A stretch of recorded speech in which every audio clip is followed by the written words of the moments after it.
Di video kali ini saya kedatangan HP Redmi 9.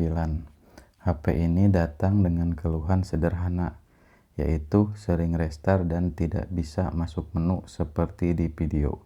Tapi setelah saya periksa lebih lanjut, ternyata masalahnya jauh lebih serius dari yang saya bayangkan sebelumnya. Yang menarik, HP ini masih menunjukkan tanda-tanda kehidupan, sehingga banyak orang mengira kerusakannya hanyalah software. Padahal ada satu komponen yang diam-diam sedang sekarat dan bisa membuat seluruh sistem gagal bekerja. Komponen apakah itu? Ya, itu adalah eMMC. Apakah eMMC-nya masih bisa diperbaiki atau harus diganti? Mari kita bongkar dan cari tahu jawabannya. Oke, ikutin terus video ini sampai dengan selesai. Baik, tanpa banyak basa-basi, kita masuk ke proses pengangkatan eMMC-nya. Nah, sebelum eMMC-nya diangkat atau di blower, saya akan potong kaleng sebelah kanannya saja. Tetapi jika teman-teman mau angkat semua kalengnya dengan cara dipanasi dengan blower, tidak apa-apa. Nah, pastikan proses pemotongan kaleng ini dilakukan dengan hati-hati, jangan sampai merusak komponen lainnya. Lanjut ke proses pengikisan lem. Alangkah baiknya sebelum kalian blower, kalian tutup dahulu komponen di sebelah eMMC, yaitu CPU, menggunakan koin seperti di video ini, agar meminimalisir panas berlebih akibat dari proses ini.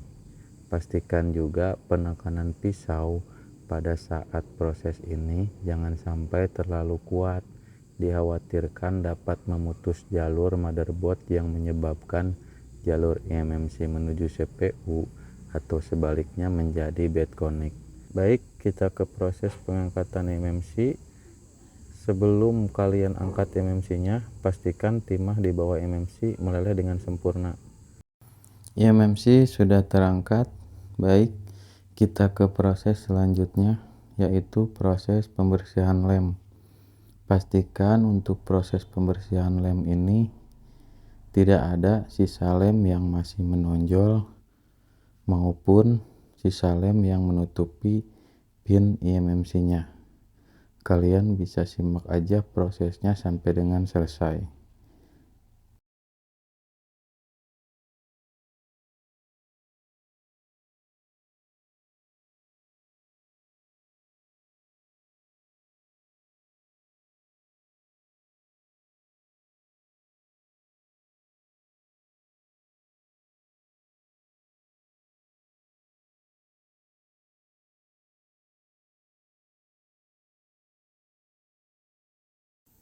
Oke, jangan lupa untuk eMMC-nya juga dibersihkan dari lem-lem yang menempel sebelum kita ke proses pencetakan IC.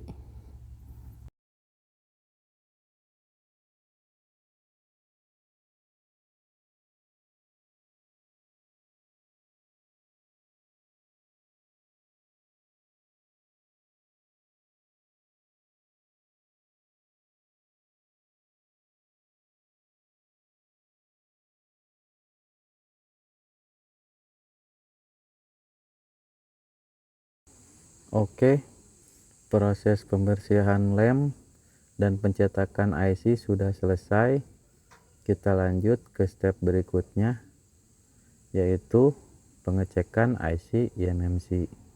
Di sini saya menggunakan tool UV box. Oke, kita langsung identify. Partisinya masih terbaca, tetapi kesehatan eMMC-nya sudah tidak baik-baik saja. Dikarenakan partisi eMMC masih terbaca dengan sempurna, saya akan langsung update eMMC firmware-nya, atau biasa disebut FFU.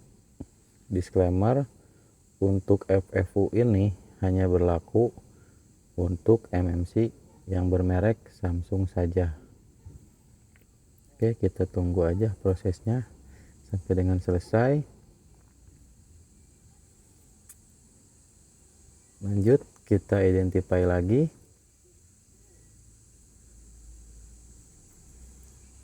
Setelah kita identify, kita cek lagi kesehatan MMC-nya. Oke, kesehatan MMC sudah pulih kembali. Lanjut, kita identify ulang.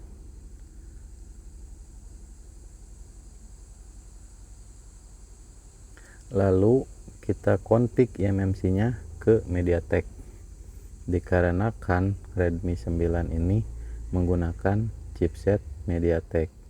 Setelah selesai, kita lanjut pasang kembali MMC-nya ke HP-nya atau ke motherboard-nya. Pastikan untuk pemasangan MMC presisi dan timah meleleh dengan sempurna. Oke, jika MMC sudah terpasang ke motherboardnya, kita lanjut rakit handphonenya.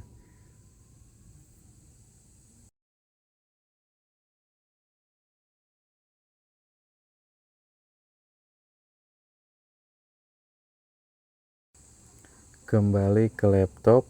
Untuk proses flashing atau pengisian data ini ada 3 tahapan ya. Jadi tahap pertama, kita flash dulu handphone ini ke ROM CSC atau biasa disebut ROM ENG. Nah, untuk filenya kebetulan saya dapat dari websitenya Ahmad Service Center. Terima kasih untuk Mas Ahmad yang sudah menyediakan firmware-nya. Langsung kita load saja. Untuk proses flashing yang pertama, kita menggunakan SP Flash Tool. Nah, jika menggunakan SP Flash Tool, kalian wajib bypass MTK out-nya ya.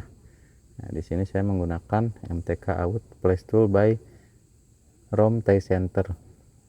Lanjut, kita colokkan handphonenya ke USB. Nah, setelah bypassnya sudah sukses seperti ini, langsung kita klik download di SP Flash Tool-nya. Ditunggu sampai prosesnya selesai, kurang lebih 5 sampai dengan 10 menitan. Baik, jika sudah selesai, kita nyalakan handphonenya. Pastikan handphone booting sampai dengan menu.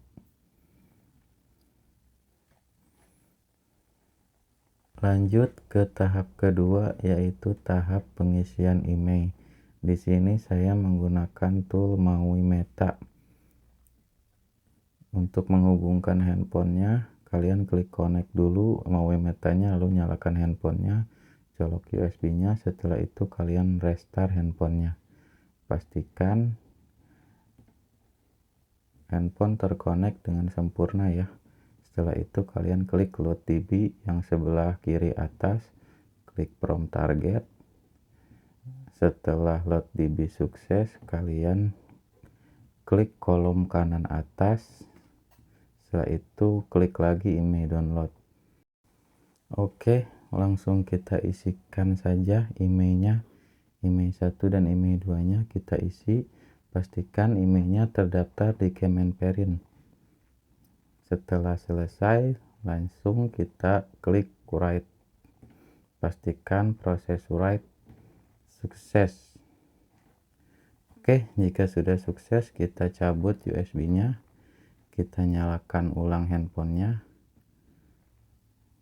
Kita make sure emailnya sudah terisi atau belum.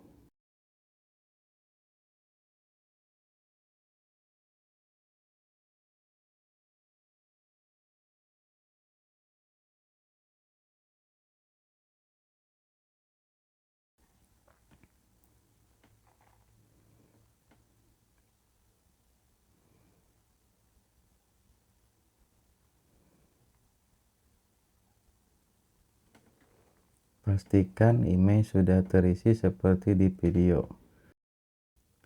Baik, kita masuk ke tahap ketiga, yaitu tahap pengisian file atau flashing menggunakan ROM global.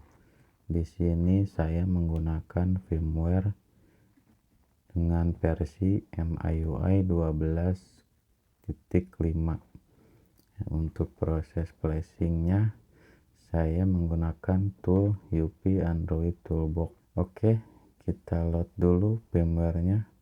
Setelah kita load, lalu kita klik flash. Pastikan handphone dalam keadaan mati dan tombol volume atas bawah ditekan secara bersamaan. Lalu kita colokkan ke USB-nya. Baik, kita tunggu sampai selesai. Proses ini kurang lebih memakan waktu 5 sampai dengan 12 menit.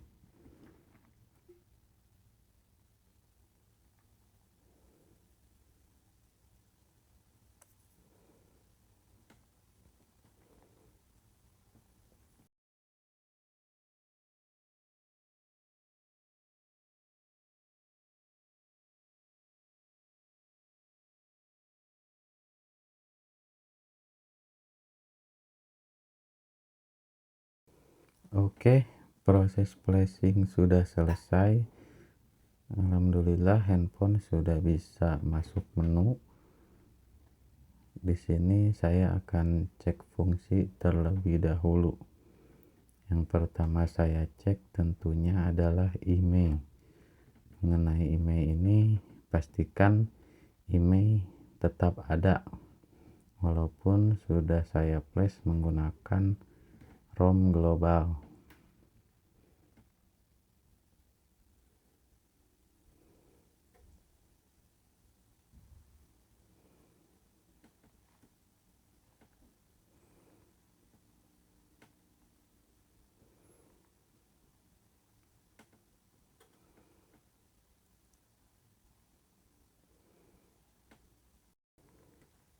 Email sudah tertulis sempurna. Kemudian saya akan coba masukkan kartu. Apakah sinyalnya terbaca?